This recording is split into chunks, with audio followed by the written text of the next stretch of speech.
आणि एक फोटो काढून पाठवा. हो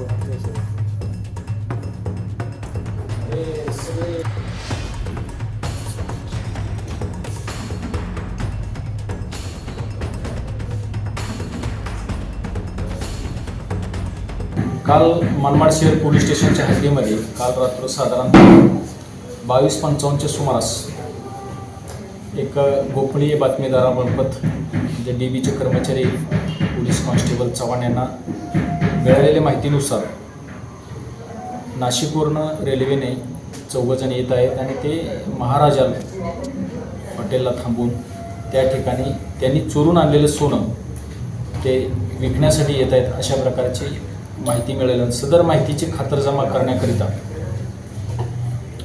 करण्याकरिता रवानगी देऊन 3 DBचा स्टाफ आणि पोलीस हवालदार स्थानक असे रवाना झाले.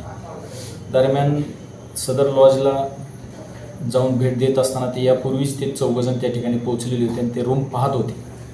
रूम बुक करीत असतानाच त्या 4पैकी एकाला त्यांना पोलिसांची पण आपल्यावरती छापा पडलेला आहे याची त्यांना संशय आल्याने त्यातील एक जण जेथे श्रावण पोपट भालेराव राहणार जनार्दन नगर नांदूरनाका नाशिक यांनी रस्त्याच्या बाजूला असलेल्या गॅलरी तिथून खाली उतरून पळून जाण्याचा प्रयत्न केला. त्यात तो खाली पडला आणि त्याच्या दोन्ही पायाला गंभीर दुखापत झाली.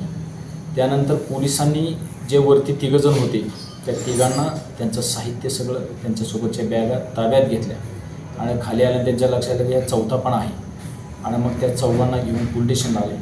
2 पंचासमक्ष सविस्तर त्यांची अंगझडती सामान्य झडती घेतली असता त्याच्यामध्ये यातील 2घांनी श्रावण पोपट भालेराव आणि अमन हिरालाल वर्मा वय 50 वर्ष राहणार अंधेरी अशी जी हे 2 जण होते या दोघांनी भिवंडी शहरातील शांतीनगर पोलीस स्टेशनच्या हद्दीत धामणकर नाका ते कल्याण नाका या दरम्यान त्यांनी घरपुडी केलेली. त्या घरपुडीतलं जे सोनं साधारणतः 4.42 म्हणजे 5.25 तोळं सोनं हे ते ह्या ठिकाणी विक्रीला घेऊन आलेले होते.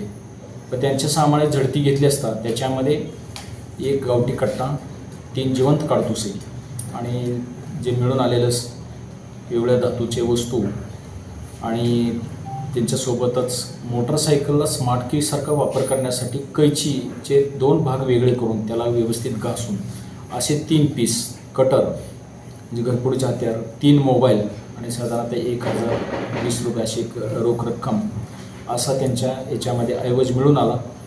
त्यावरून पंचनामा सविस्तर करून त्यानंतर त्यांच्या विरोधात जे पोलिसांसोबत त्यांची जी झालेली झटापट त्यावरून 353 जुना 353 शासकीय कर्तव्यात अडथळा आणि भारतीय हत्यार कायदा कलम 4/25 अन्वये गुन्हा दाखल करून जो जखमी झालेला होता जो पडला ज्याच्यात बायाला गंभीर दुखापत झाली त्याला तात्काळ हॉस्पिटलला रवाना करण्यात आलं.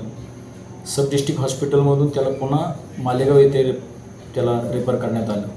त्या ठिकाणी एक पोलीस कॉन्स्टेबल त्यांना सोबत देऊन सुरक्षेकरता आणि बाकीच्या 3घांना त्यांची अटकपूर्व वैद्यकीय तपासणी करून त्यांना मान्य न्यायालयात आज हजर केले असता त्यांना 3 दिवसाची पोलीस कस्टडी रिमांड मिळाली आहे. तपास चालू आहे.